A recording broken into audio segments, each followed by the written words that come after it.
কে এই যে চার ভাইকে আমরা হারালাম, এই যে কত কত ভাই আজ আহত, রাষ্ট্র কি তাদের খোঁজ নিয়েছে বা খোঁজ নেবার প্রয়োজন মনে করেছে? করেনি। এই অবস্থা হয়তো বা কেটে যাবে, কিন্তু যে ক্ষত আমরা বয়ে বেড়াচ্ছি, যে ট্রমার মধ্যে আমরা আছি, প্রত্যেক ফটোগ্রাফার, প্রত্যেক রিপোর্টার, প্রত্যেক ক্যামেরা পার্সন, প্রত্যেক ড্রাইভার, প্রত্যেকটা মুহূর্তে যে আতঙ্কের মধ্যে আছি, এই আতঙ্ক কবে কাটবে?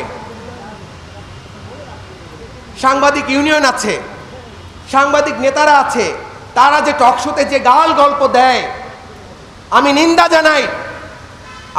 জানাই সেই তথাকথিত নেতাদের যারা সরকারের হয়ে এখনো কথা বলে। আপনারা মাঠে নামেন, পরিস্থিতি দেখেন, তারপরে কথা বলেন।